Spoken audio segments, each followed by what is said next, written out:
Noches a todos, queridos compañeros, compañeras, amigos de Corpsur. Para quienes hacemos la corporación, es muy satisfactorio dirigirnos a ustedes y darles la más cordial bienvenida a participar activamente de las 14ª Jornadas Científicas Nacionales y 11ª Internacionales. Siempre Corpsur se ha caracterizado por estar a la vanguardia de la ciencia y la tecnología. En esta oportunidad no hemos escatimado esfuerzo alguno para brindarles en forma virtual la mejor de nuestras jornadas científicas. Reitero la bienvenida y espero que saquemos el máximo provecho de todas las magistrales conferencias y de sus connotados expositores nacionales y extranjeros que se presentarán durante este magno evento. Sean todos ustedes bienvenidos. Gracias. Y a continuación me es grato presentarle al doctor Edwin Soria.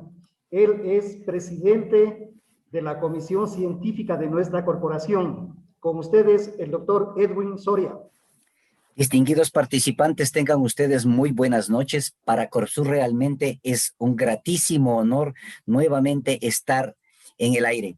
No hemos escatimado esfuerzos, así como dice el doctor Yumbla, pues la pandemia nos ha limitado muchas cosas, pero yo siento que este es el nuevo renacer de la corporación y por esa razón hoy les estamos presentando nuestras jornadas virtuales 2021. En esta oportunidad, qué manera de comenzar nuestro evento.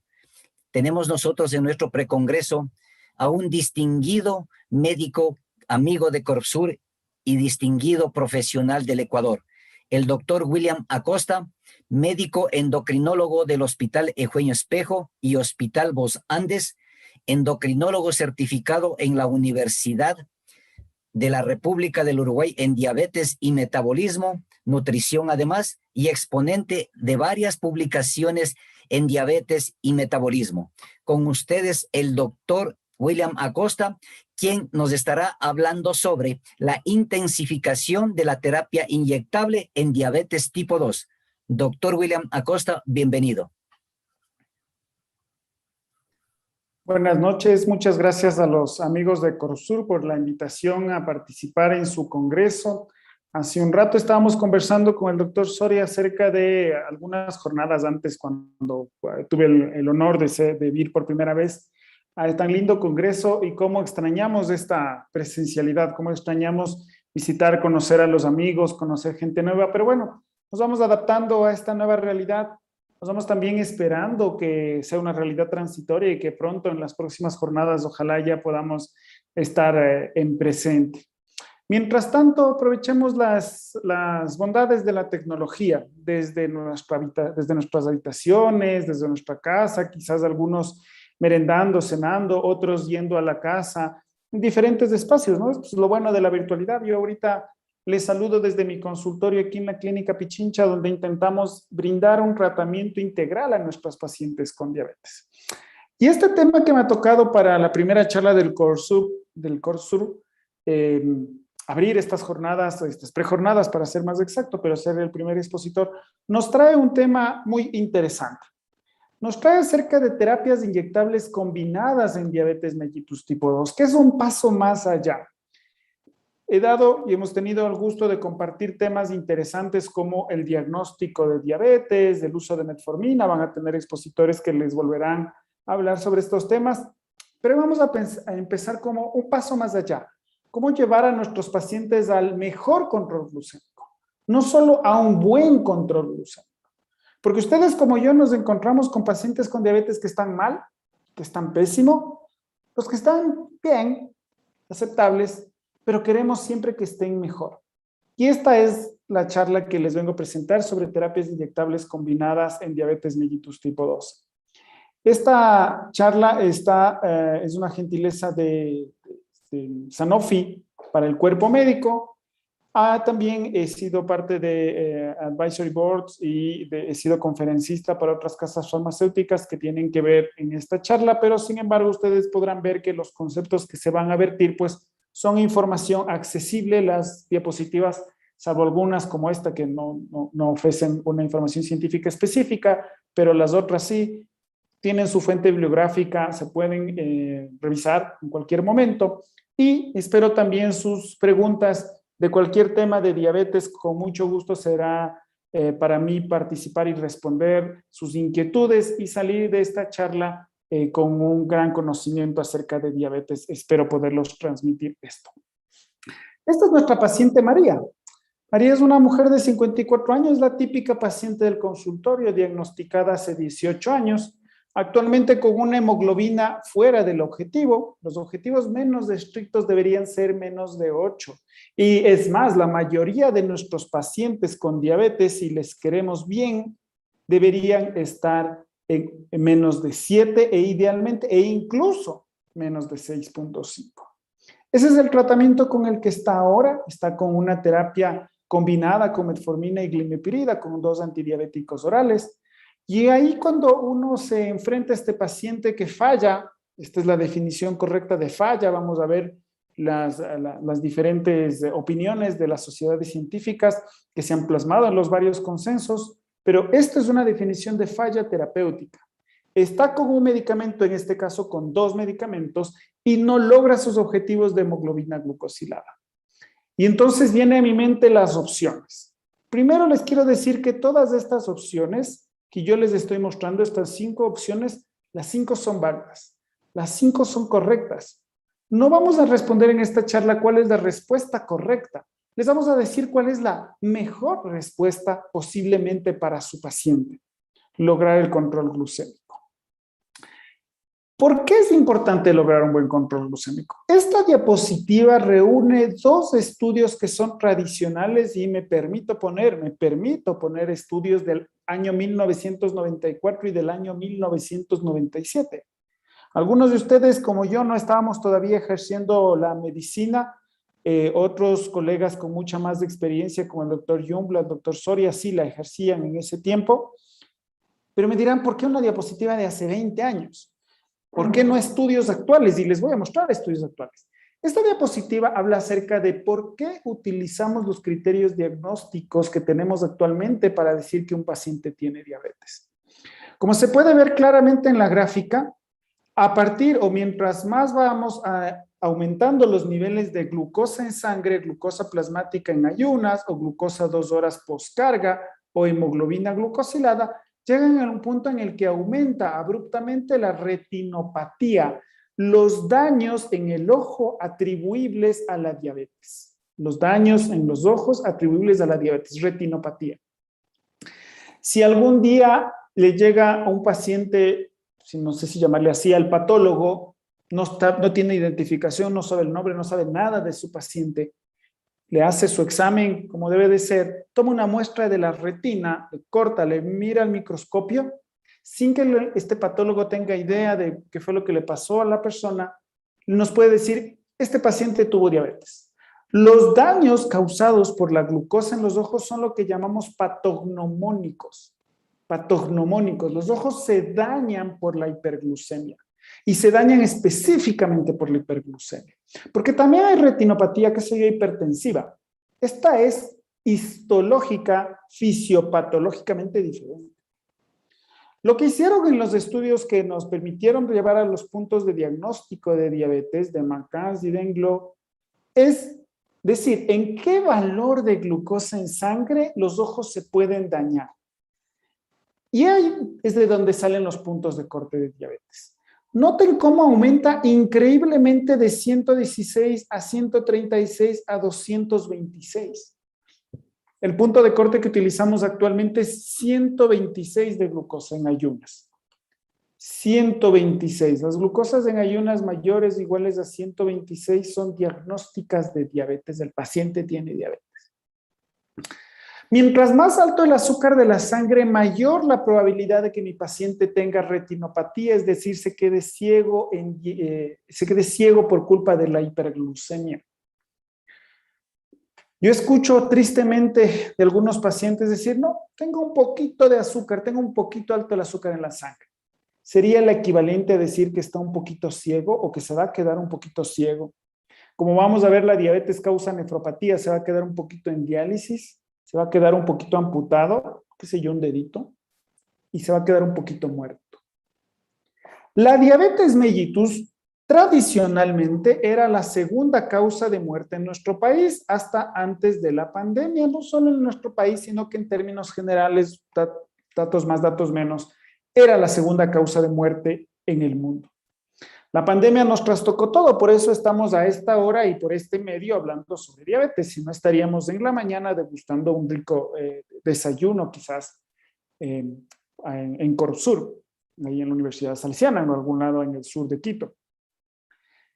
Esto causó muertes, tantas muertes que hemos llegado a decir que es no posible, por lo menos en nuestro país, saber cuántas personas murieron de COVID. Pero sí sabemos que hay muertes atribuibles al virus, personas que se murieron por el virus, y esto le convirtió a la diabetes, perdón, al COVID, en la que pensábamos que iba a ser la primera causa de muerte, pero luego descubrimos que no es así, porque los pacientes se siguieron infartando durante el COVID. Y lo que es peor, se infartaron y no podían consultar para intentar salvar su vida. Los pacientes, el exceso de muerte que se ve en los pacientes con cardiopatía isquémica, con infartos, también se ve en los pacientes con diabetes. Los pacientes con diabetes, sabemos, esto ya es un estudio poblacional, esto es la realidad de lo que pasó, no una proyección, esto es lo que pasó. Los pacientes con diabetes tenían mayor riesgo de terminar en terapia intensiva o morir por culpa de COVID en comparación a las personas que no tienen diabetes. ¿Por qué se mueren los pacientes con diabetes? ¿Se mueren por la hiperglucemia? Bueno, sí, es posible. Todos tuvimos de nuestra formación en el pregrado, quizás, de nuestra residencia asistencial o de posgrado, que ver pacientes con cetoacidosis diabética o estado hiperosmolar no cetóxico. Y claro que puede matar la cetoacidosis diabética el estado hiperosmolar no cetóxico. Pero en realidad los pacientes con diabetes no se mueren de la diabetes per se, sino que la hiperglucemia funciona como un factor agravante de cardiopatía isquémica. Los pacientes con diabetes en realidad se mueren infartados. Es mucho más frecuente, y no en un estudio, en cientos de estudios, en decenas de estudios, demostrado que los pacientes con diabetes se mueren infartados.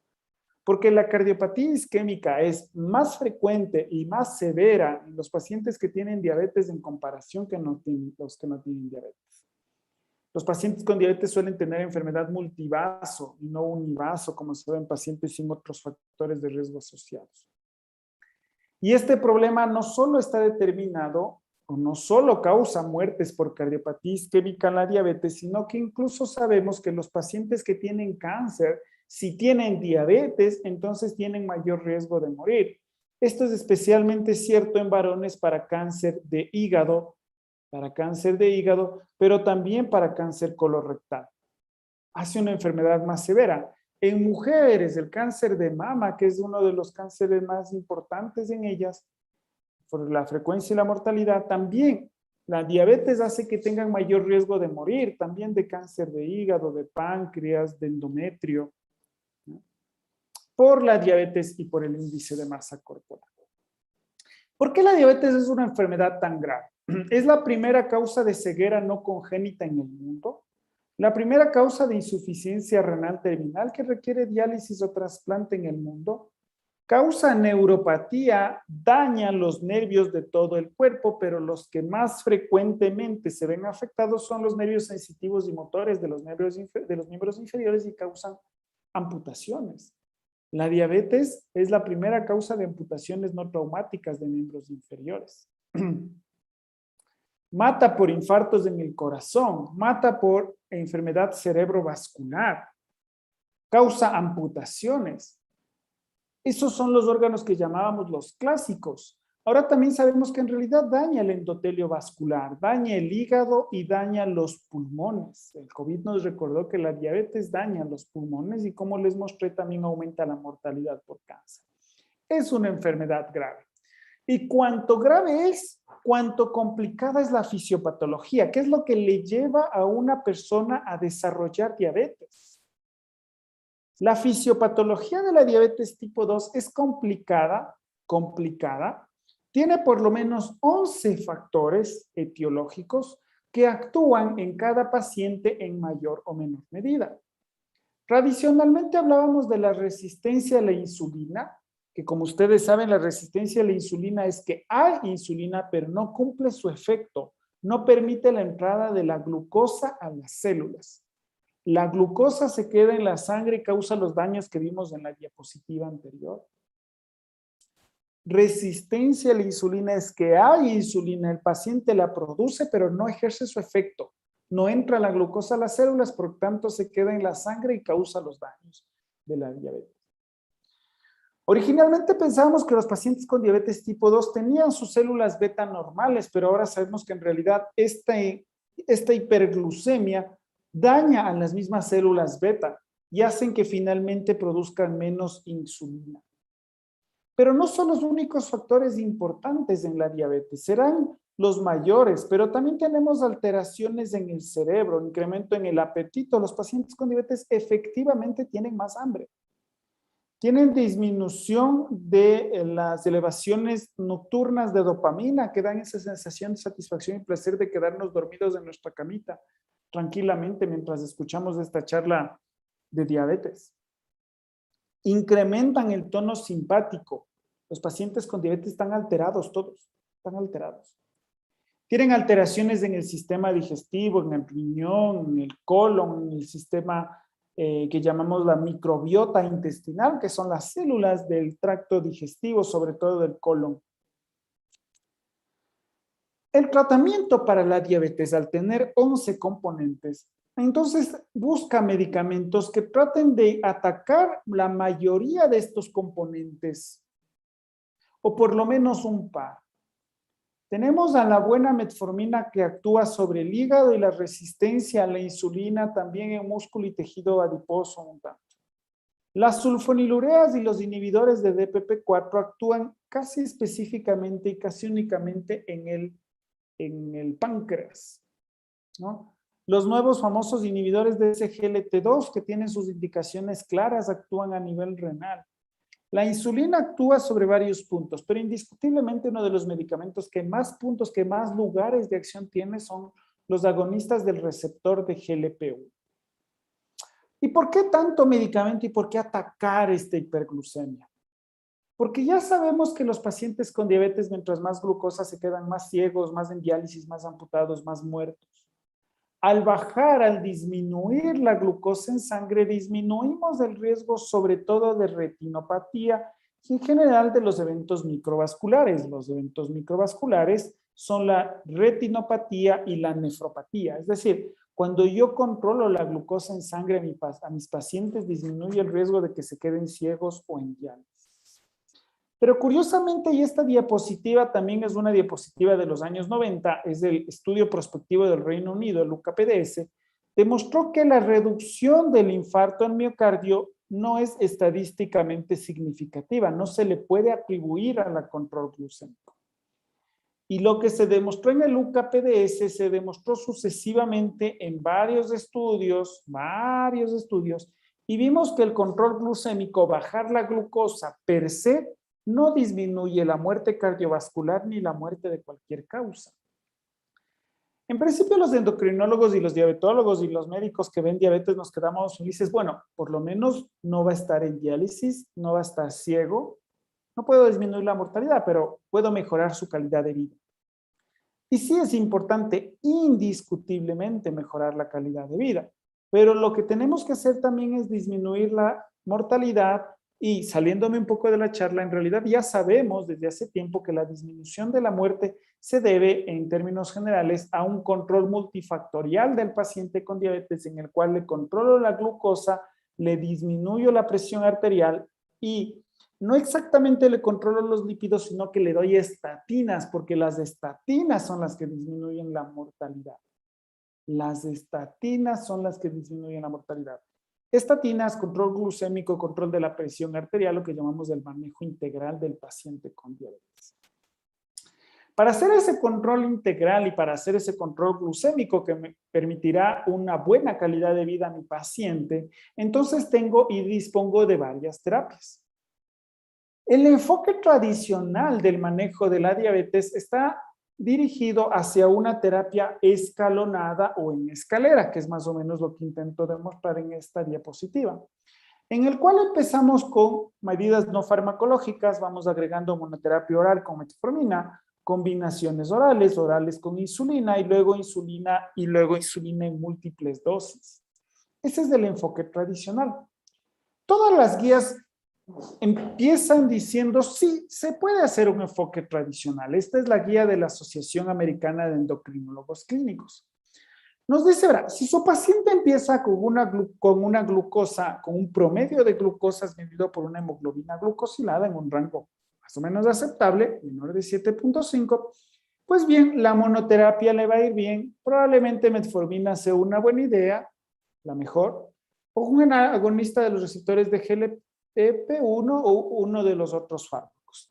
Tenga cuidado porque las tiazolidinedionas, que no hay en Ecuador, la rosila y la pioglitazona, pues parece que en realidad incluso hasta aumentan la mortalidad cardiovascular. Y las sulfonilureas pueden causar hipoglucemias e incremento de peso. Son baratas, sí, pero tenga cuidado, escoja bien al paciente al que le va a dar sulfonilureas. Ahora, si su paciente tiene más de 7 de hemoglobina glucosilada, ni aunque le dé metformina con cada 5 minutos va a lograrle controlar su diabetes. Entonces, con una hemoglobina glucosilada mayor de 7.5, tiene que empezar con terapia dual, metformina agregada a otro agente. Y cuando después de 2 meses, no 2 años ni 2 vidas, 2 meses, mi paciente, sea que estaba con monoterapia o estaba con terapia dual, no llega a mi objetivo, normalmente menor de 7 de hemoglobina glucosilada, entonces puedo considerar terapia triple con metformina, pero aquí ya empieza a tener más respaldo el uso de otras terapias como los agonistas del receptor de GLP-1, los inhibidores de SGLT2, la tiazolidinediona, insulina basal o incluso otras. Y cuando con triple terapia no logro mi objetivo, entonces no hay más vueltas que intensificar con insulina. Esta es la guía de la Asociación Americana de Endocrinólogos, perdón, esta es la Asociación Americana de Diabetes, ADA, que es como la Biblia de los que estudiamos diabetes, la Biblia, ADA. Ahora, ADA ofrece un tratamiento individualizado. Y estamos de acuerdo con el tratamiento individualizado. El problemita del tratamiento individualizado es que es complejo. Complejo cuando yo me enfrento a María de 54 años. Porque tengo tantas opciones posibles, 1, 2, 3, 4, 5, 6 grupos de opciones, que me puedo perder. Para los que hacemos endocrino diabetes, solo vemos pacientes con esto, entonces es fácil, ya tenemos los perfiles claros para cada uno y tratamos de hacer medicina individualizada. ¿Ya? Pero para un médico no endocrinólogo que ve un paciente con diarrea, luego ve un paciente con COVID, luego un paciente con diabetes, luego otro paciente con COVID, luego un paciente con gripe, luego otro paciente con COVID, ¿no? Entonces, hay que tratar de simplificar. ¿Qué es lo que nos dice? ¿Qué es lo que nos dice que hay que tener especial cuidado? Una cosita que no viene a la charla, pero sí es bien interesante y sí me gusta recordarles, es que solo en los pacientes con enfermedad cardiovascular establecida o falla cardíaca, en esos son indicados los agonistas los SGLT2. Empaglifosina y dapaglifosina disminuye la muerte, sí, estamos de acuerdo, en pacientes infartados, porque en pacientes no infartados, en pacientes sin insuficiencia cardíaca, no deja de ser diferente de los otros tratamientos. Luego, cuando no han tenido estos antecedentes de infarto o de falla cardíaca, que de hecho son la mayoría de pacientes, ahí me pongo a empezar a, bueno, es un paciente de alto riesgo si le da una hipoglucemia. Y es más, ¿puede pagarse el tratamiento que le puedo dar? No es una cosa menor, estamos hablando de un tratamiento crónico para toda la vida. ¿Sí han visto ustedes, como yo, pacientes que vendieron su casa, la casa de los papás, se endeudaron en esta vida y la otra por salir del COVID, por pagar cuentas increíblemente altas de terapia intensiva? Puede funcionar. Y puede ser, seguramente yo también lo haría, de ser necesario vendería todo por la salud de mis hijos, de mi esposa, de mi mamá, de mi papá, en un evento único. Y en la diabetes, que es un tratamiento para toda la vida, para años, que tendría que endeudarme en unas 3 o 4 vidas para un paciente. El costo puede ser un issue o mayor, pero también se tiene que sopesar sobre el hecho de, quiero tenerle a mi familiar bien, quiero que mi paciente esté bien, no se quede ciego, en diálisis, amputado, o le doy un medicamento baratito que no será la mejor opción de tratamiento. Esos dilemas se los debe discutir con el paciente. Tenemos opciones. Estas opciones son más baratas, pero son menos efectivas e incluso más riesgosas. Le da una hipoglucemia y las hipoglucemias son potencialmente mortales. Este tratamiento es un poco más caro, lo puede cubrir. ¿Cuánto es lo que cuesta? Porque además etiquetamos como tratamiento caro. ¿Cuánto es caro? $70,000 de una terapia intensiva, claro, es caro. O $60 mensuales, $2 diarios, que saben decir. Esas cosas hay que discutir con el paciente. Esta es la guía del Ministerio de Salud Pública. Le tengo un cariño especial porque soy coautor de esta guía, como la guía de diabetes tipo 1, como la guía de manejo de la hiperglucemia de la diabetes en el paciente con COVID y durante COVID. Les tengo cariño a las guías porque uno les va queriendo, ¿no? Como les va viendo crecer, construirse. Sí tiene defectos, todos tenemos defectos. ¿Qué dice nuestra guía? Dice, todo paciente con diabetes desde el diagnóstico debe recibir metformina a dosis terapéutica, dice en el texto. Dosis terapéutica no es 500 miligramos QD. Dosis de 500 miligramos QD de metformina es dosis homeopática. Yo no ejerzo la medicina homeopática y respeto todas las formas de medicina no tradicional, las respeto. Pero si ustedes están haciendo medicina que no es homeopática, o medicina alopática, la medicina que hacemos todos, la dosis terapéutica de metformina es 500 miligramos 3 veces al día, por lo menos. Por lo menos. Claro, si yo le digo a mi paciente, doña María, hace 18 años, cuando recién le diagnosticaron la diabetes, doña María, le voy a dar metformina, 500 miligramos 3 veces al día, cada 8 horas, vaya. Lo más probable, porque 1 de cada 3 pacientes hacen intolerancia gastrointestinal, entonces lo más probable es que María no regrese nunca a mi consulta y se acuerde al segundo o tercer día de mi mamá y de la mamá de mi mamá y de la mamá de mi mamá de mi mamá. Hijo de, ¿no? De alguna cosa. Porque 1 de cada 3 pacientes hacen diarreas incontenibles. Solo por eso se empieza con 500 miligramos en la comida, para disminuir las molestias gastrointestinales. Si ustedes van a tener diarrea, será mejor que sea en el día que están trabajando o en la noche que están en su casa y pueden escuchar esta charla con el celular en el baño, ¿no? Probablemente sea en la noche y por eso yo a mis pacientes, salvo mis pacientes guardias de seguridad o los internos rotativos, bueno, eso sí les mando metformina en la noche que les dé diarrea y en media guardia. 500 miligramos con la merienda por 2 semanas. Al cabo de 2 semanas que aumenten a 500 miligramos desayuno y merienda. Con la comida, por favor, disminuye el riesgo de efectos secundarios. Y luego 500 miligramos desayuno, almuerzo y merienda, 2 meses. Y les mido la hemoglobina glucosilada. Si no llega a mis metas, la guía de diabetes tipo 2 del Ministerio de Salud Pública es muy poco ambiciosa. Me recuerda a cierto presidente que dijo que gastábamos plata y que nunca traíamos ninguna medalla, ¿no? Yo creo que es una cábala. Perdón. Si no llega a mi meta, le puedo subir a 850 miligramos 3 veces al día. El beneficio en términos de reducción de hemoglobina glucosilada es 0.3 o 0.2. Me refiero a entre 500 miligramos 3 veces al día y 850 miligramos 3 veces al día. Puedo subir. Pero si no llego a mi meta, tengo que considerar un segundo antidiabético oral como una sulfonilurona.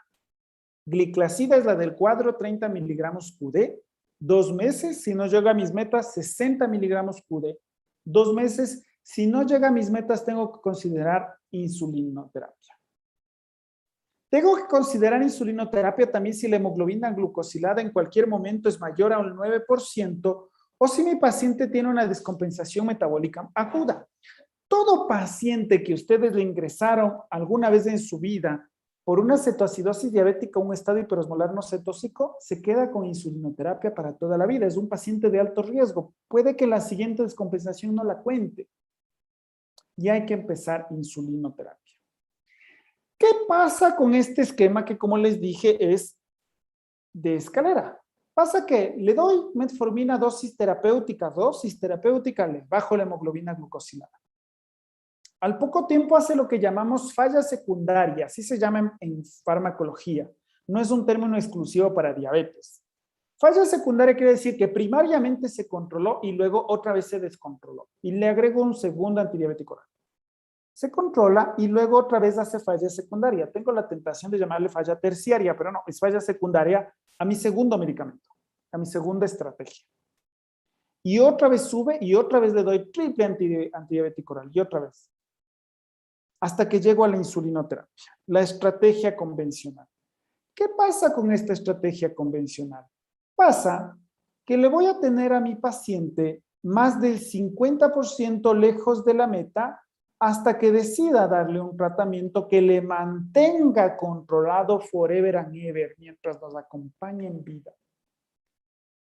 6 años de pérdida de tiempo son 6 años de retinopatía diabética, ceguera, de nefropatía diabética, de llevarle al límite de la diálisis y luego la diálisis, de amputaciones no traumáticas de miembros inferiores, y por ahí en alguno de estos momentos, se infartó y murió. La intervención temprana dice, mira, cuando usted vea a un paciente con diabetes, dele con todo.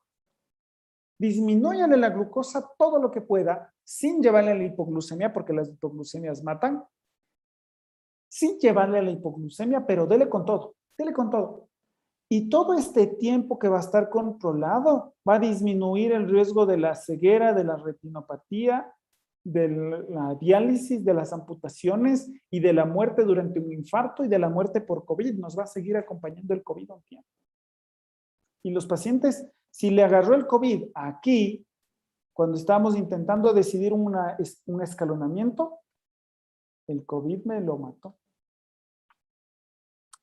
Las estrategias de intervención temprana lo que nos dicen es, hey, llévele rápido a su paciente a metas, llévele rápido, porque eso evita las complicaciones de la diabetes. ¿Saben que 50% de los pacientes con diabetes tipo 2 en el mundo están con insulina basal? En nuestro país menos del 10%.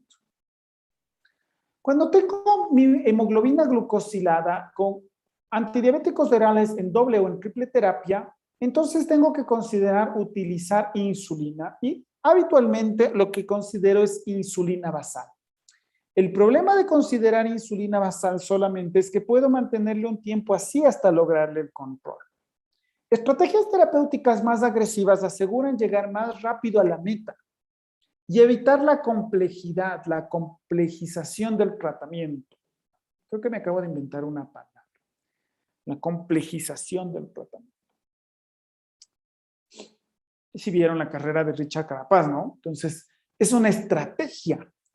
¿Cuál es la mejor estrategia? Ahorrar mis fuerzas, ir quedito, decía mi abuela, la carrera, y al último dar un zarpazo. Puede ser una estrategia que funcione. Lo que hizo Carapaz fue agarrar un zarpazo y llegó con 18 segundos, con 38 segundos, perdón, en relación al pelotón. Y eso le aseguró la medalla de oro. ¿Estuvo en riesgo? No. Estuvo bien desde el comienzo. Demos ese zarpazo desde el comienzo a nuestros pacientes y mantengámosle controlados. ¿Es un tratamiento para todos? Probablemente no, porque si empezó con antidiabéticos orales monoterapia en una hemoglobina glucosilada de 7.5, probablemente una estrategia de zarpazo sería darle metformina dosis terapéutica y un buen manejo nutricional, una buena nutricionista. Que por cierto, la nutricionista, el manejo nutricional es básico, no se puede, no existe, casi se me escapa, no existe tratamiento para la diabetes si no es con nutricionista al lado. No existe el tratamiento para la diabetes si no es con el médico y la nutricionista trabajando en conjunto. Yo tengo a la nutricionista con la que trabajo al lado. en el consultorio tiene que ir con la nutricionista al lado. ¿Ya? Dar el zarpazo. ¿Qué pasa en la vida real si uno deja estas terapias nuevas, porque son las terapias más nuevas con análogos de GLP-1, para después? Resulta que siempre son efectivas. Cuando yo empiezo con una hemoglobina glucosilada alta, logro mis metas con análogos de GLP-1 solos. Pero un gran porcentaje de pacientes se van a perder del control. Si es que yo, en cambio, empiezo con mis pacientes desde temprano, entonces llego a mejores metas, a mejores rangos de objetivo. ¿Cuál es el problema? ¿Cuál es el miedo cuando yo empiezo insulina? La hipoglucemia. Y lo debo de tener. Y debo de tener. Los médicos especialistas, más que los médicos de atención primaria, tenemos miedo a las hipoglucemias. Tenemos miedo a las hipoglucemias, porque las hipoglucemias matan. ¿Pero por qué se dan las hipoglucemias? Primero por el medicamento. Sí, efectivamente, la insulinoterapia es el medicamento que más hipoglucemias da. También es el medicamento todopoderoso. Todopoderoso. No importa qué tan alto esté la glucosa en sangre, le meto insulina y le bajo. Esa es la lógica de dar la insulina en la cetoacidosis diabética en el estado hiperosmolar no cetósico. No me imagino en qué mente se me podría ocurrir. Viene con una elevación de glucosa, démosle unas 4 pastillas de metformina, unas 2 de glimepirida para ver si baja la glucosa hoy. No. La única todopoderosa es la insulina, pero como todopoderosa se le puede ir la mano. Si no, para los creyentes y no creyentes, leamos la Biblia y el Éxodo, ¿no? Las 7 plagas, se le fue la mano. Se le fue la mano. ¿Ya? Si no, los chinos que se inventaron el virus, si es que lo piensan así, o el virus que se alocó, se le fue la mano. Se le fue la mano. Pero hay que controlar. El medicamento, sí, efectivamente, y hay que saberlo administrar, y ustedes en 10 minutos van a salir expertos de insulinoterapia. Expertos. El paciente. Una de las cosas que extraño de la presencialidad es ir a la clínica Joslin en Estados Unidos. La clínica Joslin es la primera que utilizó la insulina como medicamento de forma amplia. ¿Ya? Banting y Best inventaron la insulina y utilizaron en un paciente. Pero emplearlo libremente fue una idea que se aplica en Joslin. Yo tuve el gusto de ir 2 veces a Joslin a aprender de los expertos. Hace poco saqué mi certificación, yo le llamo mi recertificación en diabetes, un nuevo título que me diga, un nuevo papelito, un nuevo archivo PDF, ¿no? Ustedes saben que eso es un nuevo archivo PDF que le dice, ¿sabe qué? Usted sabe todo lo que sabemos hasta ahora en la clínica Joslin, que es el mejor lugar del mundo sobre diabetes. Joslin decía, el tratamiento para insulinoterapia no es para pacientes negligentes, es para pacientes inteligentes, que sepan inyectarse la insulina, que sepan qué hacer si les da hipoglucemia. Y medicamento del paciente, el médico. El triunvirato. Póngase insulina. Yo doy clases en la Universidad Central y en la Universidad Católica. En la Católica doy ciencias básicas. Me encanta enseñar fisiología. Esta charla no les pude dar de fisiología porque, como ustedes notarán, ya es suficientemente larga, ¿no? Imagínense si fuera más larga. Suficientemente larga. A los pacientes, a mis alumnos de la central les digo, bueno, ¿qué le vas a prescribir al paciente? Insulina. Ya todo bien, pero ¿cuánto? ¿Cómo? ¿Por qué? ¿Cuándo le vas a controlar? ¿Qué le vas a hacer? Hay que sabérselas todas. Y ustedes van a sabérselas todas. Así se prescribe insulina. Despiértense para los últimos 5 minutos de la charla, que les voy a decir la esencia de esta charla. Los 5 minutos de esta charla que son la esencia de esta charla. Cuando yo empiezo insulina, normalmente empiezo con, bueno, de hecho, perdón, una anécdota que siempre digo, regreso. Una anécdota que siempre digo. La jefa del posgrado de diabetología en Uruguay, donde yo estudié, estudié primero endocrino y luego estudié solo diabetes, 2 posgrados, la jefa del posgrado sabía decir, hacer insulina, prescribir insulinoterapia es como hacer sopa, ¿no? Mi sopa estará bordeando el límite de la toxicidad. Soy muy bueno en insulinoterapia, pero soy malísimo cocinando. La sopa de mi mamá es una sopa que me permitió sobrevivir y ser especialista, pero no es que digamos lo más rico de la vida, ¿no? Pero me voy a un restaurante de estos, ¿no? Bonitos, chéveres, o me voy a La Hueca, que todos conocemos, esa es sopa. Eso es sopa. A mí me gusta las comidas del pueblo. Yo soy del pueblo. Yo iba en bus al Colegio Nacional Montúfar. Soy del pueblo, me gusta el caldo de 31. Esa es la sopa. Hacer insulinoterapia es como hacer sopa. Existen diferentes formas. Yo les voy a enseñar una que es fácil. Esta sería la forma de hacer sopa para sobrevivir y tenerle bien a mi paciente. Empiezo con una dosis baja, 8 unidades de insulina una vez al día. Insulina NPH se tiene que dar en la noche porque es la más peligrosa de todas, causa muchas variaciones. Los análogos de insulina como insulina glargina se dan en cualquier hora del día, pero siempre a la misma hora. Y lo que quiero es hacer que mi paciente amanezca bien. ¿Por qué? Porque la mayoría de mis pacientes no comen en la noche. Entonces, en la mañana la glucosa refleja el estado basal, llamamos, de mi paciente. En el día se ve afectado por la comida. Le voy subiendo en lo que llamamos la regla del 2x2. Hago 2 controles de glucosa capilar. Aquí pueden ver el paciente midiéndose su glucosa capilar. Es una forma bien peculiar, pero dijeron mis alumnos cuando hicimos el concurso de gráficas que esto representaba muy bien medirse la glucosa capilar. Si los dos están por encima de 180, agrego 2 unidades de insulina por 2 días consecutivos y mido. Si los 2 controles siguen mayores de 180, agrego 2 unidades más. Hasta que los controles estén entre 100 y 180, el 80% del tiempo. Cualquier valor menos de 100 tengo que reducir 2 unidades de insulina. ¿Ya? Fácil, empiezo con 8 unidades, que se mida la glucosa capilar todos los días en ayunas. Si 2 días consecutivos está por encima de 180, agrego 2 unidades, eso es 10 unidades. Y así hasta que llegue a mi meta. Si alguno de los controles es menor de 100, entonces disminuimos. Lo que les acabo de enseñar es un paso rápido a esto. Hasta las insulinas análogas y los nuevos insulinas análogas. Hemos recorrido, como ustedes ven, 80 años de historia de la insulina. En este año se festejan los 100 años de la insulina. Cuando ustedes prescriben insulina con lápices, con jeringuillas y frascos, están prescribiendo lo que se hacía en 1980. Cuando haga un Corpsur presencial, cuando el doctor Jumbla y el doctor Soria puedan, porque yo sé que tienen todas las ganas de hacer un Corpsur presencial, les voy a llevar lápices de insulina para que ustedes vean lo fácil que es hacer que un paciente utilice insulina con lápiz. Y lo terriblemente complicado que son las jeringuillas y los frascos. ¿No?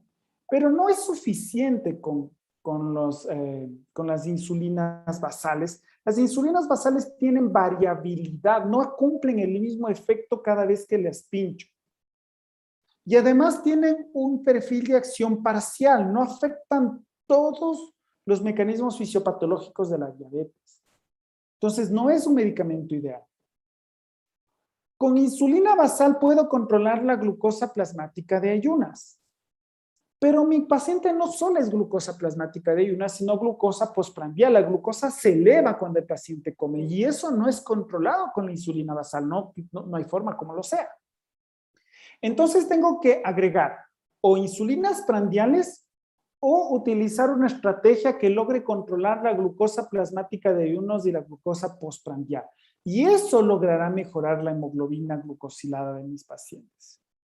El consenso de la Asociación Americana de Diabetes y el Grupo Europeo para el Estudio de la Diabetes dicen que cuando mi paciente no está bien controlado con insulina basal, considero utilizar insulina basal y análogos de GLP-1. Hay 2 formas de hacerlo, la forma fácil y la forma difícil. La forma difícil es inyéctese insulina todos los días y una vez a la semana, con los medicamentos que tenemos ahora, inyéctese otro medicamento. La forma fácil es un lápiz que reúna los dos, que reúna insulina basal y un análogo de GLP-1. Esto va a lograr controlar las glucosas basales y las glucosas postprandiales y va a llevar a mi paciente al control glucémico ideal. Va a llevar a mi paciente a mi control glucémico ideal. ¿Qué pasa cuando yo ya logro controlar mis glucosas de ayuno? ¿No? Le subo. Las insulinas basales le subo hasta que en ayunas está bastante bien y empieza a variarme. Me fijo en las glucosas postprandiales o me fijo en las glucosas de la merienda y resulta que no están bien controladas. ¿Qué es lo que sucede ahí? Cuando tengo un buen control de la insulina en ayunas, pero un control postprandial mal. O un control antes del almuerzo, antes de la merienda mal. Recuerden que les dije, la glucosa en ayunas nos sirve para titular insulina basal porque en la noche el paciente no come. La mayoría, siempre hay uno, ¿no? La mayoría de pacientes no comen. Cuando come hace excursiones glucémicas. La glucosa se eleva y disminuye, se eleva y disminuye, se eleva y disminuye. Y eso es un terrible problema. Ahí vienen las combinaciones y ahí viene Soliqua, que es la combinación de insulina glargina con lixisenatide. La insulina glargina con lixisenatide viene en un solo lápiz. El paciente se sigue pinchando una vez, pero le estoy dando 2 medicamentos en el mismo lápiz. En la misma inyección se está poniendo 2 ingredientes. Es como las pastillas combinadas, metformina y otra cosa, que en la misma pastilla está la metformina y en la misma pastilla está este otro ingrediente. ¿Ya? Está metformina y está otro ingrediente en el mismo lápiz. Existen 2 lápices de Soliqua de insulina glargina con lixisenatide, el uno que se llama 1040 y el otro que se llama 3060. El 1040 se utiliza para dosis de insulina entre 10 y 40 unidades. El 3060 se utiliza para dosis de insulina entre 30 y 60 unidades. En mi paciente yo llegué a darle 16. Cuando yo empiezo con menos de 20 unidades, ¿ya? Mi paciente logra bien su control antes del desayuno, pero luego en el prealmuerzo y en la premerienda o en los postprandiales está mal. Le empiezo entonces glargina con lixisenatide y glarlixi, les han llamado Soliqua, glarlixi. Le empiezo con 10 unidades. ¿Por qué? Porque ya estoy hablando de un medicamento con 2 ingredientes, y glarlixi 2 ingredientes. Y controlo y trato de titular para llegar al control, no solo antes de ayuno, sino antes de la merienda. Y voy jugando. ¿Cuál es el juego? El juego es seguir subiendo la dosis de glarlixi, de Soliqua, de 2 en 2 unidades. Hay estudios, los estudios de Lixilan O y Lixilan L consideran 3 en 3, pero yo, para hacer la sopa simple, les digo de 2 en 2, hasta lograr los controles glucémicos en ambos lados, antes del desayuno y antes de la merienda. Esta es una opción. La otra opción es ponerle 2 inyecciones por día de insulina basal y otra de insulina prandial en la comida principal. Complejizar. Y la cuestión es descomplejizar. La idea es darle insulina basal que controle la glucosa basal y luego insulinas prandiales que controlen cada prandio. Pero puedo dar mejor glarlixi que controlará cada prandio con una sola inyección en el mismo lápiz, insisto, no son 2 agujas, sino el mismo. Esto fue descrito en el estudio Lixilan L. Solo les quiero dejar la referencia, no voy a profundizar demasiado. En este estudio Lixilan L cogieron a pacientes que estaban con insulina basal mal controlados y se les dividió en 2 grupos para glarlixi o por glargina sola, ¿ya? Y se les hizo un seguimiento por 30 semanas, un seguimiento moderado, diríamos, no tan corto, no tan largo.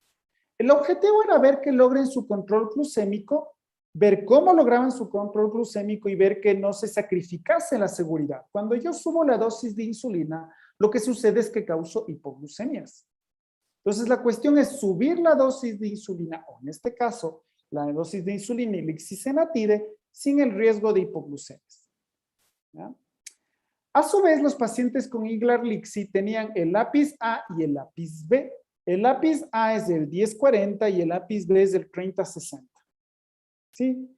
¿Por qué? Porque si es que había que darles más de 40 unidades, ya no se podía, y entonces había que pasar al lápiz B, que se puede dar hasta 60 unidades de insulina, que ya es una dosis bastante alta. Hubo eventos adversos en 3.3% de los pacientes con glarlixi versus 0.8% con insulina basal con glargina en este caso.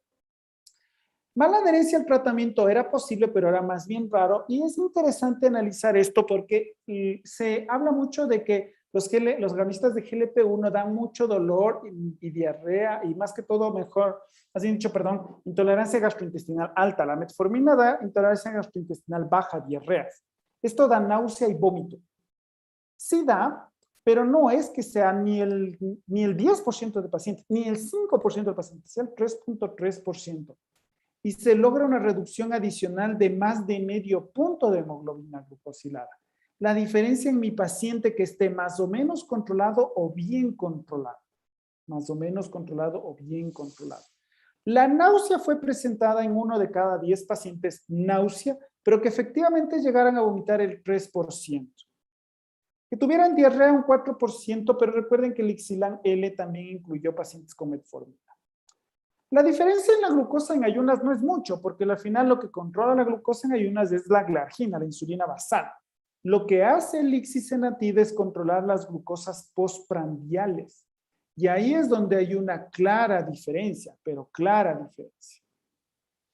Esto logra reducciones consistentes en hemoglobina glucosilada, tanto en los pacientes en los que les doy el shot de inicio, en los que se pegan el pique, digamos, entre panas, en los que les doy para un buen control glucémico, tanto en los pacientes en los que utilicé la terapia escalonada y lo utilicé como última opción.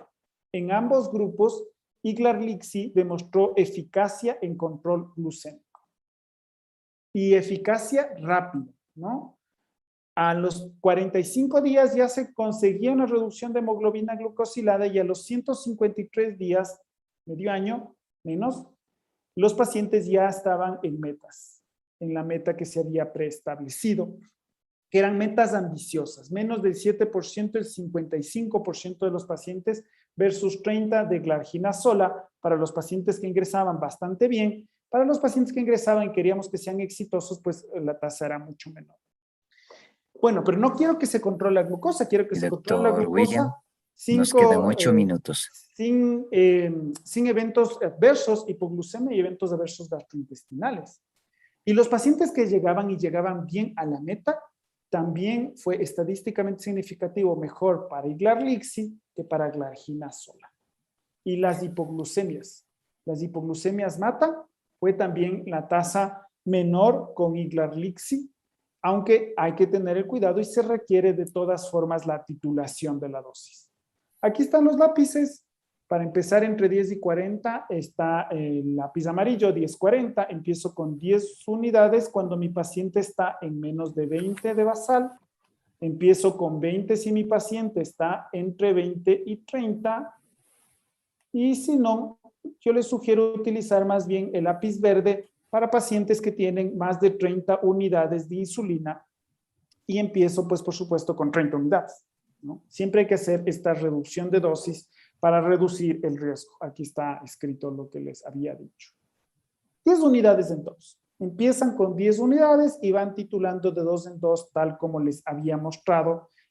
Mientras más insulina basal se ofrece, también más lixisenatide al paciente. Lograr las metas de control glucémico es nuestra meta. Y que lo haga con seguridad. Que no quede ciego en diálisis no amputado, que no muera por diabetes, por cardiopatía isquémica, que no muera por COVID en estos tiempos y que próximamente nos encontremos para seguir conversando de este lindo tema y otros lindos temas más. Nos vemos el miércoles para hablar de hipotiroidismo. Muchas gracias y no sé si tienen preguntas, estoy a su disposición por los minutitos que nos restan. Doctores, si tienen preguntas, por favor. Gracias, mi doctor William, por una conferencia muy didáctica, muy gentil.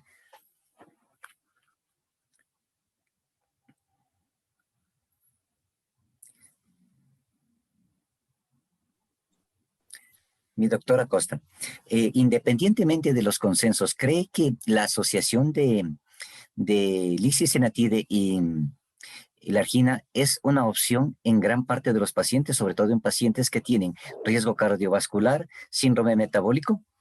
Sí, hay que tener en cuenta, y por cuestiones de tiempo no hablé de algunos otros aspectos importantes sobre el ICSI. Cuando empezamos insulinoterapia, el peso aumenta. Lixisenatide causa disminuciones en el peso, es un evento ya conocido, y entonces digamos como que se logra equilibrar. Y hablar de peso no es hablar de cosas menores, es hablar de la misma descontrol glucémico, hablar de la hipertensión, de la dislipemia. Yo creo que la combinación de glargina con lixisenatide es una opción terapéutica para un grupo de pacientes. No sé si para muchos o para pocos. ¿Y saben por qué no sé si para muchos o para pocos? Porque en mis pacientes es para muchos, pero es porque yo veo pacientes con hemoglobinas glucosiladas de 9, de 10, de 11, con 20 años de evolución, que como les dije, les quiero meter el shot y bajarles la glucosa enseguida. Pero un médico general que logre diagnosticar a tiempo a mi paciente, que logre darle metformina dosis terapéutica y le mantenga así controlado, tan pronto vea que se descontrole, pues ahí puede darle el shot. Entonces, depende de la práctica diaria. No le voy a dar a mi paciente recién diagnosticado Iglarlixi, pero sí probablemente a mi paciente con un tiempo más de evolución. Entonces, el arte de individualizar e ir viendo, ¿no? Tengo esta opción terapéutica. Es una opción terapéutica, bueno, es el shot. Es ese pique que se pegó Carapaz para ganar la medalla de oro, lo que le quiero ofrecer a mi paciente, si es que lo necesita, como una segunda o tercera línea de tratamiento junto a metformina o cuando falla con insulina basal, que sería como lo más indicado, ¿no? Los pacientes que no llegan a metas de control glucémico con insulina basal, le quieres poner 2 dosis de insulina, aumentar el riesgo de hipoglucemias, o le quieres poner insulina basal con lixisenatide en un solo pinchazo diario con menos efectos secundarios y menos riesgo de hipoglucemias. Así es la cosa. Mi doctora Costa, muy gentil. El mensaje final respecto al mejor control glucémico del paciente diabético, ya para finalizar nuestra conferencia. Sí, muchas gracias de nuevo por la invitación. Un gusto participar. Este año me tocan 2 charlas. Esperemos, como las medallas de oro, que de pronto tengamos una explosión de charlas de educación médica. A mí me encanta educar. Yo creo que hay que educarnos nosotros, los médicos, debemos de educarnos para ofrecer mejores tratamientos a nuestros pacientes. Debemos educar a los pacientes para que entiendan la gravedad de la diabetes y de dejarles ciegos en diálisis amputado. Y debemos educar a la población para que tenga estilos de vida saludables. Hay que educar, educar y educar y lograr que mis pacientes lleguen a sus metas para disminuir la discapacidad y la muerte. Muchas gracias. Gracias, mi doctor William. Hasta pronto. Agradecemos su brillante conferencia. Gracias. Nos quedan exactamente 3 minutos para comenzar la siguiente conferencia. Es de recordarles que el Congreso de CorpSur es un congreso avalizado por la Universidad Internacional y además por el Ministerio de Salud. Tiene una doble certificación, una certificación de aprobación y un certificado de participación. Así que es importante, doctores, que la asistencia será evaluada y también tenemos nosotros pruebas de evaluación desde el día de mañana. Nosotros aproximadamente en 2 minutos estaremos, doctores, no nos abandonen, estaremos con la siguiente conferencia.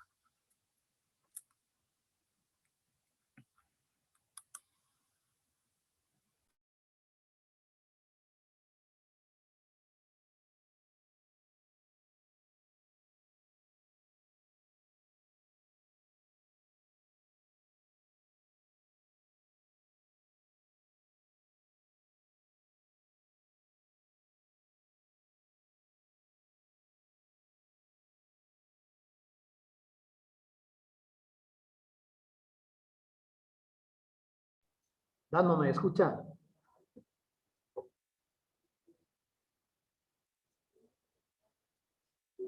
Dano, ¿me escucha?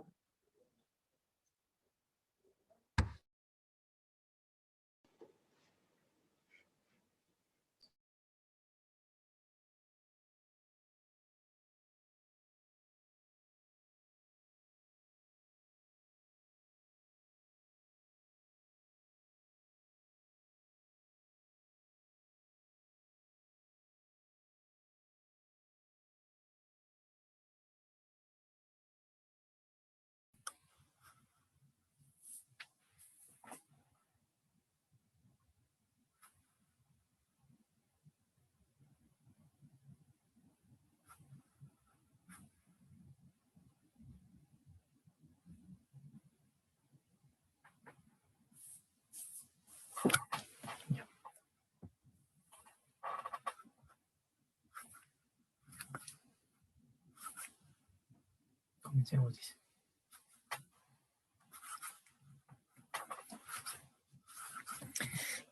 doctores, comenzamos con la segunda charla.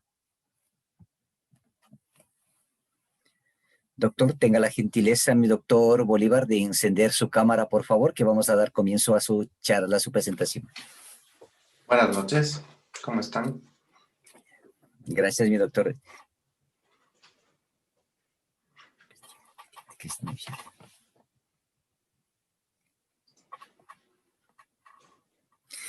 Bienvenido, mi doctor Sáenz. Me place presentarle a mi doctor Bolívar Sáenz para la siguiente conferencia. Es cardiólogo clínico de la Universidad Fluminense de Río de Janeiro, Brasil, máster en ciencias cardiovasculares en la área de investigación en insuficiencia cardíaca en la Universidad de Río de Janeiro, actual miembro del staff de Servicio de Cardiología del Hospital de Especialidades de las Fuerzas Armadas de Quito y coordinador nacional de la Sociedad Ecuatoriana de Cardiología.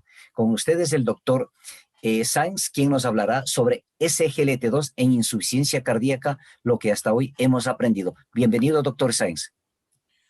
Bueno, muchas gracias por la invitación. Agradezco estar en este evento tan importante y poder compartir algunas cosas. Es interesante cómo nosotros podemos hacer algunas charlas de una forma más fácil ahora con la tecnología.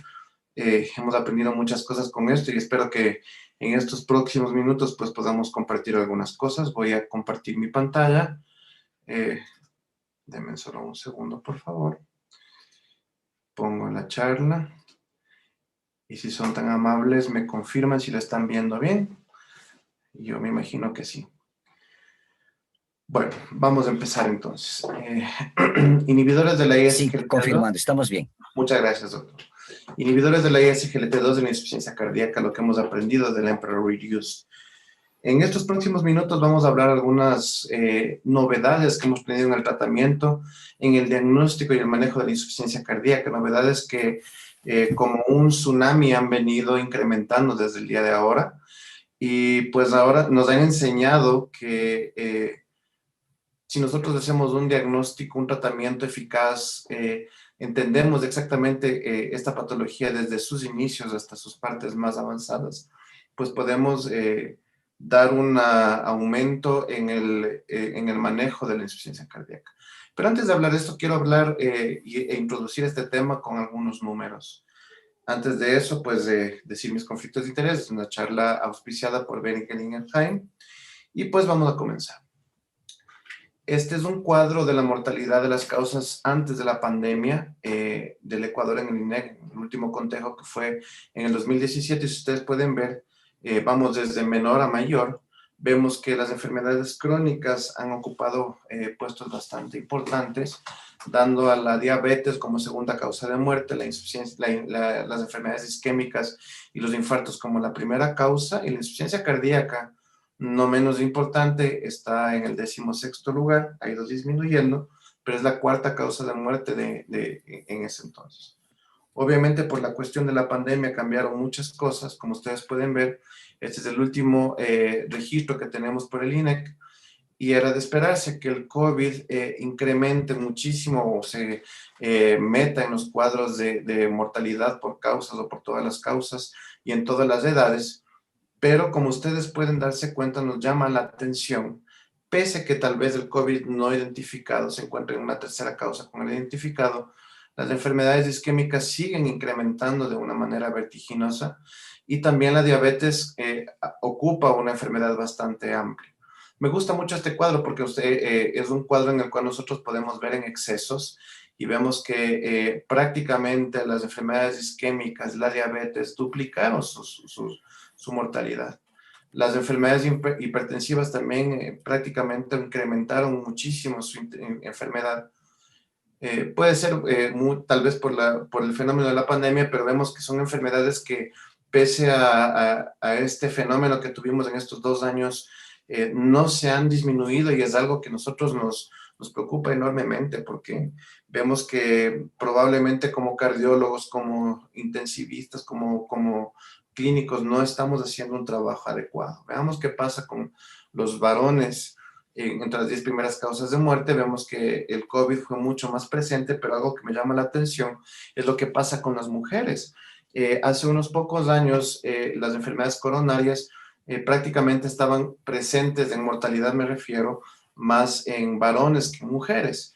Y entonces vemos ahora que hay un incremento vertiginoso de las enfermedades crónico-degenerativas en este grupo etario, y eso pues se debe a muchos factores de riesgo que están tomando en consideración con este grupo femenino. Y entonces la insuficiencia cardíaca, ya tomando nuestro tema, pues es una enfermedad que está relacionada con varias enfermedades que están prácticamente de una u otra forma dándonos una idea de su incidencia y su prevalencia. Pero miren ustedes en este cuadro en Europa, entre las tres primeras causas, prácticamente las enfermedades renales, la anemia y la diabetes mellitus son quienes predominan alrededor de toda Europa, y hemos visto también que esta correlación es importante en la insuficiencia cardíaca. Y es que antes, cuando nosotros teníamos pacientes diabéticos, pensábamos que obviamente el 70% de los pacientes con diabetes se mueren por enfermedades cardiovasculares, y pensábamos que la probabilidad se daba por problemas coronarios como el infarto, y miren ustedes en este cuadro, pero la probabilidad de tener insuficiencia cardíaca se ha aumentado mucho más, y eso se debe a que hay dos motivos en los cuales los diabéticos pueden tener problemas cardíacos e insuficiencia cardíaca, que es de una forma secundaria generando infartos o enfermedad coronaria, y de una forma primaria generando la tercera causa de etiología, que es la cardiomiopatía diabética. Y es que la diabetes da un problema muy grave, que es generar disfunciones ventriculares, y en este caso asintomáticas. Entonces, miren en este cuadro qué interesante, solo el 32% de pacientes diabéticos han tenido una función de ventrículo izquierdo normal. Y mientras que el 27% de los diabéticos normalmente pueden tener inclusive disfunciones sistólicas, y el 61% diastólicas. Y lo más grave, el 25% de pacientes diabéticos pueden tener funciones sistodiastólicas, disfunciones sistodiastólicas. Entonces, eso nos hace o nos puso en alerta que la insuficiencia cardíaca también no solo estaba relacionada con la enfermedad renal o tal vez con la anemia, pero vemos que la diabetes pues nos relaciona en esta cuestión. Y también nos damos cuenta que la insuficiencia cardíaca, como ustedes pueden ver en este cuadro, la clasificación, mientras más avanzada es la insuficiencia cardíaca, como en el caso de la D, que es el estadio refractario, y esté relacionada con una mayor cantidad de comorbilidades, la mortalidad a 5 años es mayor. Entonces, un paciente que tiene un estadio D y que tiene más de 3 comorbilidades, pues puede tener una mortalidad del 80%. Y eso nos lleva a pensar que el tratamiento integral de la insuficiencia cardíaca tiene que ser basado en el estudio de las comorbilidades, su relación y también su manejo integral. Entonces, ya hablando en sí del tratamiento de la insuficiencia cardíaca, hemos tenido muchas decepciones desde hace muchos años. Más o menos para que ustedes tengan idea, en el año de 1986, 87, en ese periodo de 86 al 96, surgieron tratamientos novedosos, ¿no? Como por ejemplo la inhibición de los IECA, los mineralocorticoides, también los beta bloqueadores, que nos demostraron y cambiaron el paradigma del tratamiento de la insuficiencia cardíaca. Pero después de esto se trataron de hacer varios estudios tratando de demostrar otros tratamientos alternos, como por ejemplo el uso de la digoxina, hidroxalacina más nitrato, tratamiento por ejemplo con cirugía, implantaciones de algunos dispositivos, utilización de algunos nuevos ARA2, ECAS. Realmente ha sido muy decepcionante porque muchos de estos estudios pues no nos demostraron un tratamiento bien establecido de la insuficiencia cardíaca, y nos estancamos en 30 años y veíamos como poco a poco iban incrementando la mortalidad y las hospitalizaciones y los gastos mundiales de insuficiencia cardíaca. Entonces, esto pues surgió o cambió un poco en el año 2014, en donde mediante el estudio Paradigma se demostró un incremento de la sobrevida muy avanzado, comparándose prácticamente con el cuadro, con el padrón oro, que era el tratamiento con los IECA, y entonces comenzó a haber un cambio del paradigma del tratamiento de la insuficiencia cardíaca. Pero para entender un poquito esto, hablemos de fisiopatología. Recordemos que todos los mecanismos de liberación neurohormonal están prácticamente programados para que nosotros podamos tener de una u otra forma un equilibrio de la homeostasis cuando el cuerpo se encuentra en un proceso o en una situación, por ejemplo, de riesgo. Vamos a poner un ejemplo muy simple, una deshidratación grave, un corte. Entonces, para no perder el gasto, lo primero que pasa en el cuerpo es el incremento del sistema, o más bien el incremento de la formación del sistema nervioso simpático, en el cual, pues, mediante esto aumenta la frecuencia cardíaca, aumenta la presión arterial, después de un mecanismo mecánico que es la ley de Frank-Starling. Cuando este sistema no funciona, no tenemos la suficiente cantidad de gasto cardíaco, en la arteriola eferente se estimula el sistema renina-angiotensina. Esto hace que también haya una vasoconstricción mayor con aumento de la frecuencia cardíaca, contractibilidad, etc. Entonces, esto produce, por ejemplo, que haya un círculo vicioso, porque una vez que haya pasado todo esto, suponemos que todo el proceso externo que había pasado, por ejemplo, la cortadura, la deshidratación, sea corregida, e inmediatamente, pues, todos estos sistemas son inhibidos por el sistema de péptidos natriuréticos que están programados para tener una disminución de la presión arterial, el tono simpático, incremento de la natriuresis, y al final, pues, de una u otra forma dar un equilibrio, una homeostasis. Pero como este sistema está alterado, estos sistemas de péptidos natriuréticos no logran controlar y se dan las dos últimas partes que están aquí, que es la hipertrofia, la fibrosis, se da un remodelamiento y este genera un fenómeno que es con respecto a la insuficiencia cardíaca. Entonces, todo el tratamiento inicial estaba basado en la primera parte del lado derecho del corazón, en donde está el sistema nervioso simpático, renina, angiotensina, aldosterona, y después con la inhibición dual logramos mantener ese proceso de vasodilatación y vimos que había un incremento. Entonces, un poco para entender cómo se da el tratamiento, cómo debe ser el tratamiento de la insuficiencia cardíaca y la evolución del tratamiento de la insuficiencia cardíaca, la Tierra creo que es un ejemplo perfecto, ¿no? En donde primero nosotros tratamos de mejorar los síntomas, eso se hizo con el tratamiento con los diuréticos y con la digoxina, con eso mejoramos la capacidad funcional, retirábamos los edemas de los pacientes, pero al final demostramos que estos tratamientos a largo plazo no daban sobrevivir. Lo que hablamos hace un momento, que fue mejorar la sobrevida mediante la inhibición de los mecanismos, pues tratábamos al mismo tiempo congestión, tratábamos al mismo tiempo, mejorábamos la sobrevida, pero de una u otra forma no hablamos del tratamiento final de la insuficiencia cardíaca, porque el tratamiento final realmente sería cambiar la ultraestructura del corazón. Y es por eso que el padrón oro del tratamiento de la insuficiencia cardíaca realmente es el trasplante cardíaco. Pero de una u otra forma se han tratado de investigar algunos medicamentos que mejoran la ultraestructura del corazón, mejoran la fibrosis. Hemos encontrado que algunos de los medicamentos antiguos lo hacen de una forma pequeña. Encontramos que la división dual también del sacubitril valsartán y también mejora la estrategia, pero lo hace de una forma indirecta.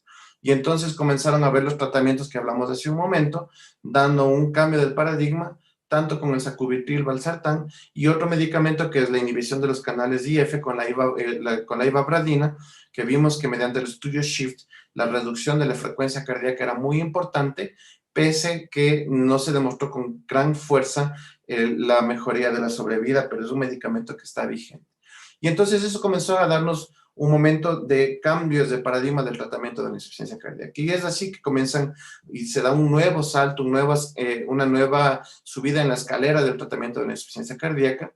Y este fue un descubrimiento, digamos, incidental para el tratamiento de la insuficiencia cardíaca, y eso fue con los SGLT2, inhibición de los SGLT2. ¿Qué es lo que hacen estos medicamentos? En un inicio, el tratamiento era mejorar la glucosuria y al mejorar, mejor dicho, la inhibición de la glucosa mediante la excreción renal.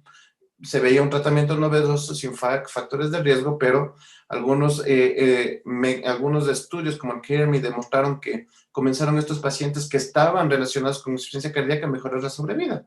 Entonces, ¿cómo se daba esto? Se daba por varios mecanismos que vamos a explicar a continuación.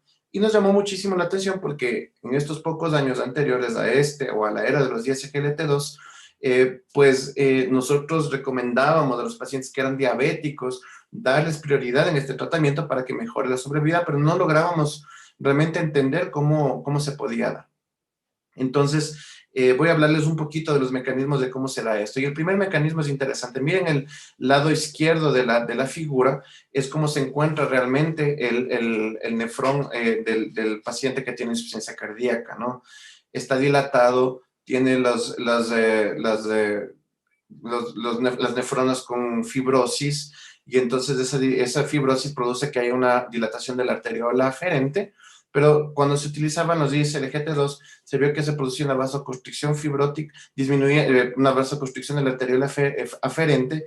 Esto hacía que disminuya la fibrosis y disminuya la proteinuria, y al mismo tiempo mejoraba la performance del riñón. Entonces, por disminución de la presión intraglomerular, entonces esto hacía que de una u otra forma, además de producir la glucosuria, también tengamos nosotros un aumento o un incremento también de el intercambio de sodio, y al mismo tiempo tengamos una disminución de la precarga.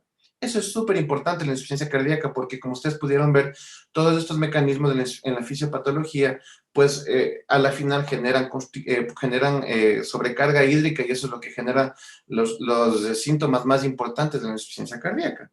Pero el manejo de la precarga no solo se daba por una reducción del volumen intravascular, que es lo que generalmente hacen los diuréticos de ACE. Es importante, y ahora entendemos que, como ven en la figura A, los pacientes con insuficiencia cardíaca también tienen acumulación de líquido extravascular. Normalmente, cuando uno administra un medicamento diurético, trabaja de forma intravascular, y muchas veces los pacientes no logran secarse de forma continua. Entonces, el tener un paciente que tenga un mecanismo de excreción extravascular hace que disminuya la necesidad de diuréticos, reduce el volumen de precarga, y eso de una u otra forma también produce que los pacientes tengan una mejoría de síntomas y tengan una mejoría también de la performance del corazón. Entonces, un corazón seco produciría una mejoría. Pero lo interesante de este sistema es que se descubrió también que los ISGLT2 actúan a nivel de los adipocitos. Entonces, ¿qué es lo que producen los adipocitos? Producen lipólisis. Y al producir lipólisis, esto también hace que haya una mejor, como puedes ver en la parte de arriba, una mejor cantidad de ácidos grasos libres. Y eso, ¿qué es lo que está pasando? Está produciendo que toda la cascada de formación de coenzima A, de hidroximetil, coenzima A, y por sobre todo el ácido hidroxibutírico que está aquí, mejore. ¿Y eso qué es lo que va a producir? Una mejoría en la producción alterna de cuerpos cetónicos buenos, que eso es importante que nosotros entendamos, y eso produce en la mitocondria una cantidad alterna de energía, y eso mejora la contracción del músculo. Entonces, eso de una u otra forma reducía también el trabajo cardíaco intracelular de una forma externa o interna, y esos cambios pues son muy beneficiosos en la insuficiencia cardíaca. Entonces, cabe destacar que de una u otra forma este incremento incidental de cuerpos cetónicos pues nos mejoraba en la performance del corazón. Pero tal vez uno de los mecanismos más interesantes es la inhibición del intercambio de sodio hidrogeniones. Entonces, se ha visto que en la insuficiencia cardíaca la cantidad de calcio,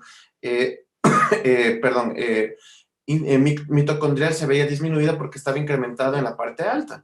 Entonces, cuando, como ustedes pueden ver en la figurita roja, los inhibidores de SGLT2 no permiten este intercambio, facilitan para que haya un aumento de calcio citosólico y una disminución del calcio y del sodio intravascular o mitocondrial, y eso producía de una u otra forma también una mejora en la energía de ATP o la producción de ATP de las mitocondrias de los pacientes con insuficiencia cardíaca.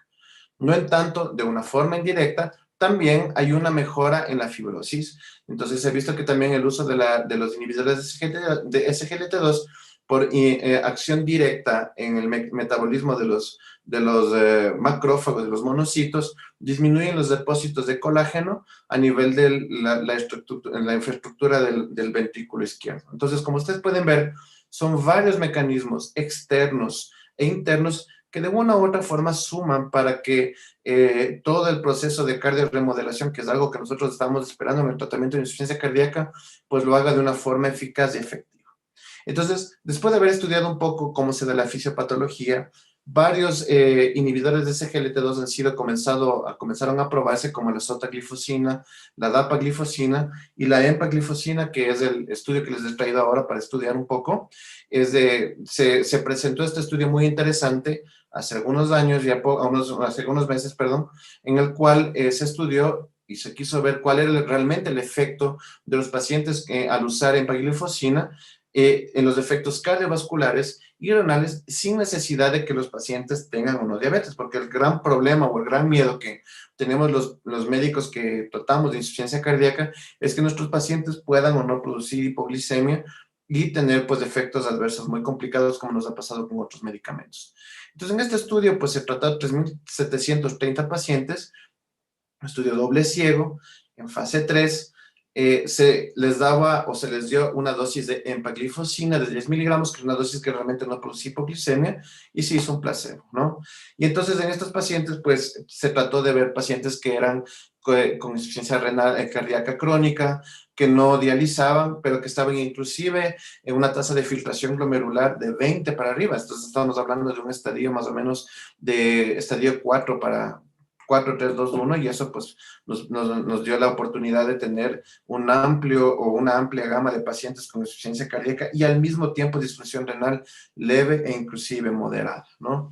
Entonces, es lo que estábamos explicando hace un momento, pues lo único que se trataba de ver eran pacientes que tengan fracciones de eyección menores de 40, ahí como ustedes pueden ver en la parte izquierda, inclusive hubo una gran cantidad de pacientes que tenían fracciones de eyecciones bajas, y eran pacientes que de una u otra forma estaban teniendo su medicación indicada o la medicación que nosotros teníamos en ese entonces, que eran IECAS, beta bloqueadores, antagonistas de los receptores, y aquellos pacientes que de una u otra forma se optó también con sacubitril/valsartán. Y entonces se descartó pacientes con tasas de filtración ya muy bajas, prácticamente dializando, hipertensos en la segunda visita, insuficiencia cardíaca descompensada o aguda, que eso es muy normal, e hipotensión sintomática. Y entonces los 3 puntos pues fueron muy favorables. Se encontró que el 25% de los pacientes pues lograron bajar se lograron controlar la insuficiencia cardíaca, hospitalización por insuficiencia cardíaca, los componentes de muerte cardiovascular. También se disminuyó, en este caso, las hospitalizaciones por insuficiencia cardíaca, y también nos llamó la atención, que es algo que nosotros nunca habíamos logrado, es que muchos de estos pacientes pues mejoraron su performance renal, y entonces esto pues generó que se formen otros estudios ya dirigidos netamente para el riñón, que ese, bueno, es otro tema que se topará. Y entonces nos dimos cuenta también que los pacientes con empaglifosina pues reducían la hospitalización, reducían la mortalidad, y lo más interesante, como ustedes pueden ver aquí, ya había prácticamente desde el día 27 o el día 28 resultados positivos. Entonces es otra cosa que hay que destacar, que los pacientes ya podían mantener o tener efectos sobre la mortalidad ya en momentos muy pequeños, ¿no? En cuanto a los efectos adversos, lo que nos preocupaba muchísimo era la cetoacidosis, porque como les expliqué hace un momento, hay un mecanismo alterno que genera cuerpos cetónicos, pero son cuerpos cetónicos benignos para el corazón, y la cantidad no generó una cetoacidosis. Y el otro problema que nosotros teníamos un poco de miedo era con respecto a las hipoglicemias, y que prácticamente pues no hubo diferencia significativa. Otro de las grandes preocupaciones que teníamos eran las infecciones de vías urinarias, infecciones del tracto urinario, que pese a que no tienen diferencia, pues se recomienda a los pacientes que usan empaglifosina que tengan un correcto aseo y que de una u otra forma se haga un seguimiento sobre esto. Pacientes no presentaron hipotensión, que es uno de los problemas más graves que nosotros tenemos con pacientes con insuficiencia cardíaca. Otra cosa que cabe destacar también es que la 12ª semana, los pacientes a las 52 semanas ya tenían muy bien establecido una mejora en el tratamiento de la calidad de vida. Eso es muy importante, porque no teníamos a veces tratamientos alternativos de pacientes que ya estaban en clase 3, clase 4, considerados ya de una u otra forma pacientes refractarios, y entonces hubo una diferencia absoluta, e inclusive desde la semana 12, que también llamaba la atención. Y otra cosa que es muy importante destacar también con los pacientes con el uso de ISGLT2, que no tuvieron una acción independiente del uso o no de los ARNI, ¿no? De la inhibición dual de sacubitril/valsartán, porque realmente se transformó hace algunos años en nuestro tratamiento oro, digamos así. Pero en este estudio después pues, se pueden dar cuenta que el paciente así no usa ARNI ya tenía un beneficio de utilizar los ISGLT2, lo cual nos da mucha tranquilidad en el caso de los pacientes que tengan contraindicación a estos medicamentos. Y entonces, globalmente nosotros entendimos que el hecho de utilizar ISGLT2 mejora o incrementa 6 años de vida en los pacientes comparados con el tratamiento convencional. Y esto es muy importante que nosotros expliquemos a nuestros pacientes porque probablemente nos hemos topado con pacientes que manejan insuficiencia cardíaca y se encuentran en una clase funcional 1, mejoraron su calidad de vida y entonces le vamos a añadir otro medicamento y van a decir, bueno, pero ¿para qué me añades si yo me siento muy bien? Entonces, yo creo que el ganar vida, 6 años es muchísimo en un tratamiento prácticamente global y en eso pues nosotros vamos a prevenir inclusive episodios de muerte y hospitalización hasta un 73%. Y entonces, esto hizo que se cambie mucho el paradigma del tratamiento de la insuficiencia cardíaca y es lo que se va a presentar en las últimas guías europeas de aquí a poco en el Congreso Europeo en finales de agosto, en el cual nosotros ya no hacemos un tratamiento escalonado de los medicamentos o elegimos de uno, sino que hemos entendido que el pilar o los pilares de tratamiento de la insuficiencia cardíaca están dados por los IECA, ARA2 o inhibidores del sacubitril/valsartán en un primer pilar, los dos tienen que ser uno u otro, los beta bloqueadores que no pueden dejar de ser dados, antagonistas de los mineralocorticoides y SGLT2. Ahora la pregunta es cómo hacerlo y cuándo hacerlo. De pronto la guía todavía no nos explica eso. Nos ha dicho que tenemos que hacer un tratamiento de forma horizontal. Sin embargo, han surgido algunas otras formas de hacer el tratamiento y esta es una de las que a mí me encanta bastante. De pronto en pacientes que tienen presiones borderline, o sea, hablamos de pacientes que tienen 160, por ejemplo, se podría comenzar, por ejemplo, de una forma simultánea un ISGLT2 y un beta bloqueador en dosis bajas para que no se afecte la presión. Recordemos que todos los efectos de fibrosis, de mejoramiento de la ultraestructura también van a mejorar el gasto cardíaco. Y al mejorar el gasto cardíaco, los pacientes van a ganar presión. Entonces, una vez que esté ganada la presión, pues yo puedo proceder en la segunda semana, por ejemplo, o 1 o 2 semanas, a hacer el tratamiento con sacubitril/valsartán o un IECA o un ARA2, dependiendo de la capacidad del paciente. Y después, en una fase 3, dentro de 1 semana o 2 semanas, hacer el tratamiento iniciar el uso de los antagonistas de los receptores de mineralocorticoides y prácticamente en un mes podríamos ya tener a nuestros pacientes dosificados de inicio para que nosotros de una u otra forma vayamos dando los pilares del tratamiento que son importantísimos para la mejora de nuestros pacientes. Otra propuesta surgió que me pareció bastante interesante y es viendo algunos grupos de los pacientes. Entonces hacemos 3 preguntas. Al paciente le preguntamos primero si su presión arterial es mayor a 90/60, si posee o no fibrilación auricular, si posee o no, como vemos en verde, enfermedad renal, y vemos la frecuencia cardíaca del paciente, por ejemplo, si es que es mayor de 70, de 60/70, menor de 60. Esto es algo muy nuevo. Y obviamente la congestión para ver si es que comenzamos o no el tratamiento con diuréticos. Entonces, miren, aquí se pueden generar algunos fenotipos para el tratamiento de insuficiencia cardíaca. Parece un poco difícil, pero no lo es. Entonces, como ustedes se pueden dar cuenta, dependiendo del fenotipo, vamos a coger el ejemplo que está aquí, presión arterial mayor de 90/60. Entonces, a este paciente vamos a irnos al que dice aquí, no tiene disfunción renal, no tiene insuficiencia cardíaca, la frecuencia cardíaca está mayor a 60/70 y la presión arterial está mayor a 140/90. Entonces, yo comienzo algunos medicamentos en los cuales ISGLT2, beta bloqueadores, dosifico ARNIs y como alternativas, pues puedo utilizar vericiguat y nitrato de isosolvida, por ejemplo. Entonces, es una forma alternativa. Yo pienso que la dosificación es lo más importante en la insuficiencia cardíaca y pienso que eso debe ser de una manera individualizada. Si ustedes tienen el paciente ideal, podemos comenzarlo de una forma cuadrada. Pero si ustedes se dan cuenta, y quiero que llamen la atención, es que todos los pacientes, sin importar el grupo, tienen como inicio, lo que está en negro es iniciar, ¿no? Por si acaso.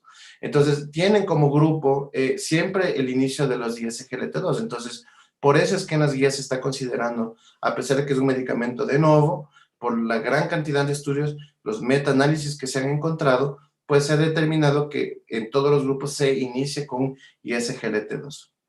Y entonces, ¿qué pasa con la insuficiencia cardíaca con FEBI preservada o levemente disminuida, como la llamada ahora las guías europeas, que es lo que conocíamos con FEBI media, llámese de una fracción de eyección de 41 a 49 o pasado de 50, ¿sí?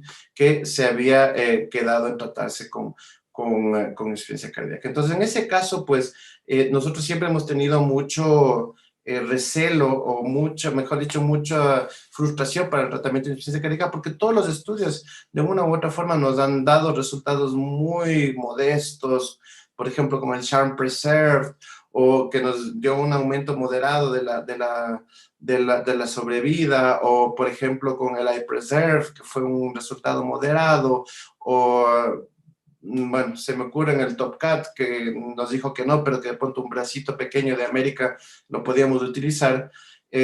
Tuvimos una grata sorpresa hace unos 2 meses con el Soloist Escort, que probó que la sotaglifosina ha mejorado la sobrevida, y eso es muchísima noticia para los que tratamos de insuficiencia cardíaca en este tipo de pacientes. Y actualmente estamos esperando el Emperor Preserve, pero por lenguas nos han dicho que este resultado, de que igual es de un modelo muy parecido al que nosotros tuvimos con el Emperor Reduced, nos ha demostrado ya un incremento de la mortalidad. Y estos resultados pues van a ser presentados en el Congreso Europeo de Insuficiencia Cardíaca, y probablemente el paradigma del tratamiento en este tipo de pacientes pues va a cambiar, y eso es una muy buena noticia para nosotros y para nuestros pacientes. Entonces, en conclusión, la insuficiencia cardíaca debe ser tratada de una forma integral y precoz. No debemos dejar que los pacientes, como vimos en las primeras diapositivas, lleguen a estadios avanzados, porque esos pacientes tienen gran mortalidad. Recordemos que nuestro país todavía no está preparado para el trasplante, que es una cuestión muy cara. El diagnóstico temprano y su relación con la diabetes e insuficiencia cardíaca es importante. Es bueno que nosotros de una u otra forma aprendamos a manejar valores de ecocardiograma, valores de NT-proBNP, sepamos hacer un diagnóstico de una forma fácil, que puede ser el tema de otra charla, pero debemos hacerlo de una forma precoz para evitar que los pacientes no vayan a estadios muy grandes, ¿no? Es importante que no dejemos los pacientes con lo que nosotros llamamos de una inercia terapéutica. Debemos tratar de llegar a los tratamientos en las dosis o las dosificaciones máximas y lucharle a los pacientes con insuficiencia cardíaca, porque sabemos que las dosis máximas, son las dosis que se han probado en los estudios que mejoran la sobrevida. Entonces, pese a que hay algunos de ellos que nos dan muchas veces problemas en la dosificación, pues tenemos que tratar de una u otra forma. Y en esto de pronto los ISGL2 tienen mucha ventaja porque no necesitan ni siquiera una dosificación como nosotros sabíamos hacer antes. Entonces es un medicamento realmente de manejo muy simple, ¿no? Y en este caso pues brindan un tratamiento integral porque mejoran la precarga, mejoran la poscarga y mejoran la remodelación del corazón. Y como les mostré al final, hay o están exigiendo nuevas alternativas para el tratamiento con insuficiencia cardíaca y fracción de eyección del ventrículo izquierdo preservada. Están por venir y estamos por tener muy buenas noticias. Y eso es todo lo que yo les había venido a traer. Les agradezco mucho por la atención y espero y estoy al tanto de las preguntas que me hagan. Muchísimas gracias. Doctor Bolívar, gracias por su ponencia, muy didáctica, muy clara. Realmente nosotros al estar hablando de estos inhibidores, estamos hablando realmente de un panorama más abierto y que nos deja mucho augurio respecto al manejo de la insuficiencia cardíaca. Doctor, los inhibidores de SGLT2, digamos, los beneficios que tiene esta, ¿es de familia? ¿Piensa que es un efecto de clase el tema de las glifosinas respecto a la insuficiencia cardíaca? Definitivamente sí, ¿no? Recordemos que siempre cuando se aparecen diferentes moléculas, los estudios suelen tener digamos, ciertos diseños que son diferentes, digamos. Por ejemplo, el EMPA Reduce utilizó pacientes con una fracción de eyección, perdón, una tasa de filtración glomerular menor de 20, y el DAPA-HF utilizó una de 30. Los dos dieron resultados positivos, pero al final yo sí pienso que es un efecto de clase. Por eso mismo, las guías los han considerado a los 10 SGLT2 como un tratamiento 1A. Estoy hablando de las guías europeas. Entonces sí pienso que es eso, ¿no? Definitivamente hay un efecto de clase D.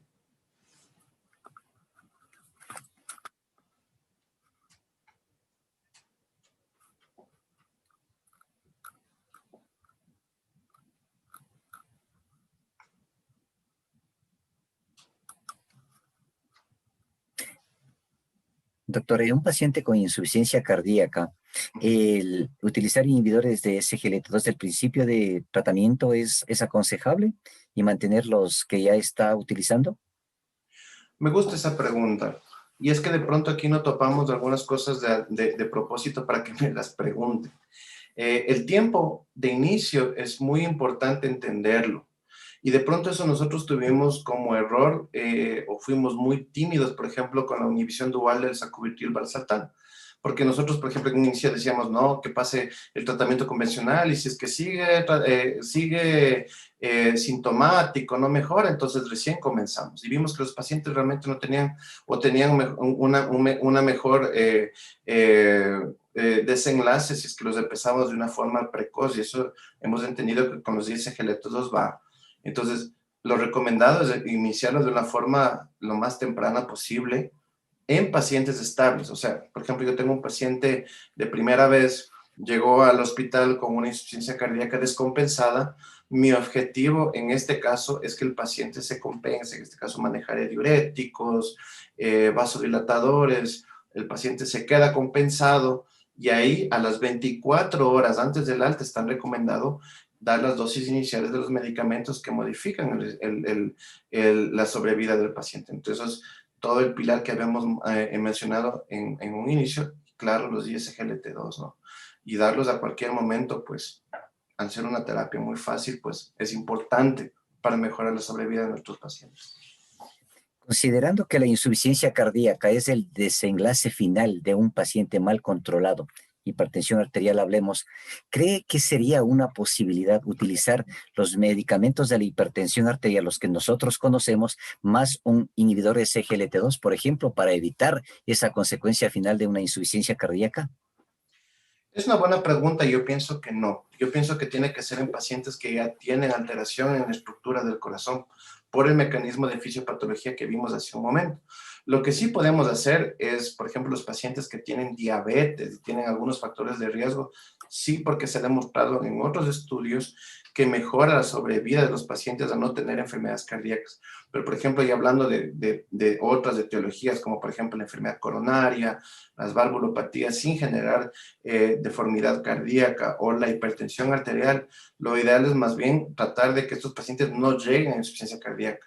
Estos medicamentos no han demostrado ser preventivos o de dar prevención primaria, sino más bien en una vez cuando ya se ha instaurado la insuficiencia cardíaca, darlos de una forma precoz, rápida, sin temor, para que el paciente no llegue al estadio de, que es un estadio refractario en el cual el paciente no funciona con ningún medicamento y su única opción es el trasplante cardíaco o hacer un tratamiento más bien de tipo paliativo, que es a donde no queremos llegar.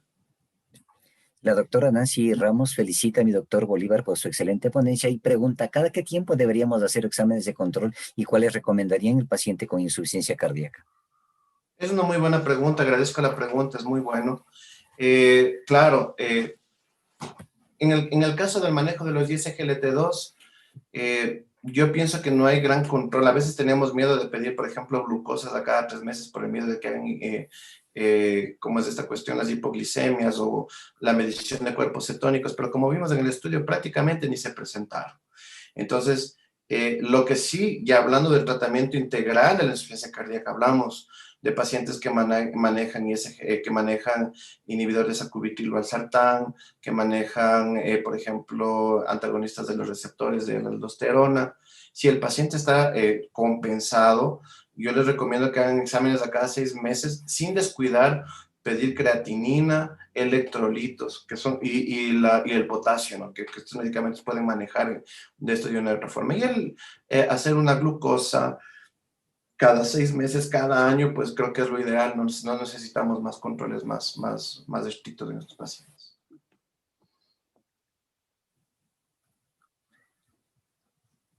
Mi doctor Bolívar, eh, no tenemos más preguntas en el chat. El mensaje final para los participantes, que por cierto son en gran número y agradezco la presencia de ustedes en este gran evento.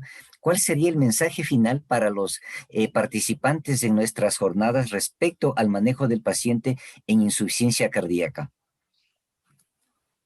Perfecto. Primera cuestión, que no descuidemos o no dejemos de sospechar la insuficiencia cardíaca. Estamos subdiagnosticando la insuficiencia cardíaca y me refiero porque yo sé que estoy hablando para médicos generales, médicos que de pronto están en rural, entonces no dejar de examinar al paciente, no dejar de ver signos y síntomas relacionados con insuficiencia cardíaca. Si tenemos a la mano hacer un PET electrorético, hacer un ecocardiograma para que lo podamos clasificar. Segunda cuestión, ya vemos que la insuficiencia cardíaca no es propia del cardiólogo en algunos casos y tampoco es propia del especialista en insuficiencia cardíaca.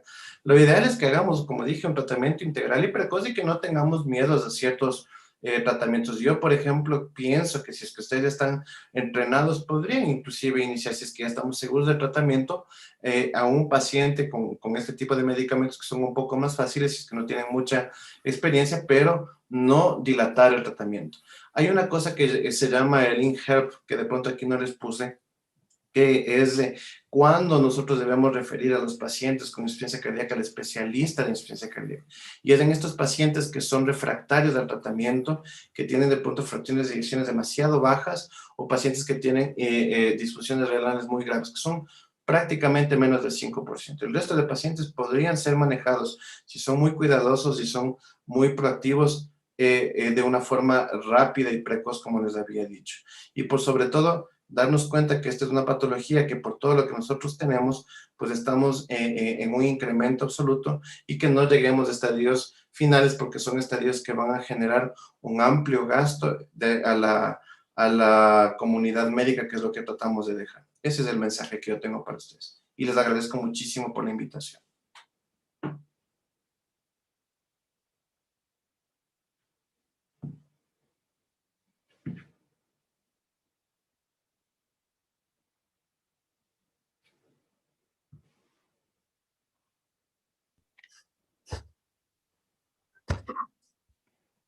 Mi doctor Bolívar, muy gentil por su invitación.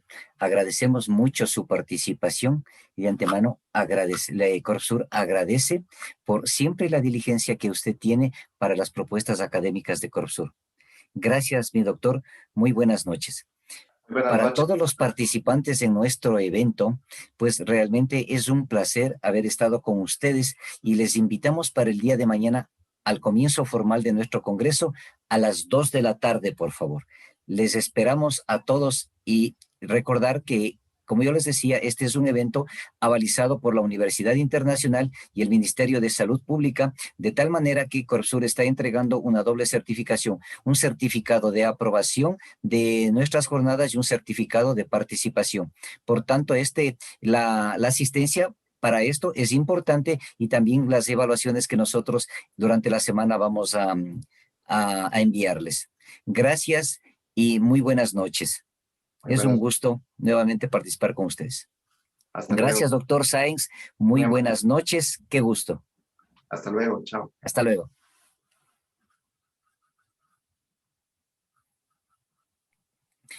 Además, recordamos a los participantes en nuestro evento que pueden estar visitando la sala de stands, pues tienen exactamente 15 minutos, 20 minutos para poder visitar la sala de stands, socializar con lo que la industria farmacéutica para ustedes ha preparado y además agradecer a los auspiciantes a nuestro evento por tan diligente apoyo, pues y realmente para nosotros es un gran honor tener a los laboratorios, a todos los laboratorios de investigación en nuestro evento académico. Nosotros a todos los participantes les deseamos entonces que hagan clic en stands para que puedan visitar aquellos y puedan nutrirse de lo que los stands les están ofreciendo este momento.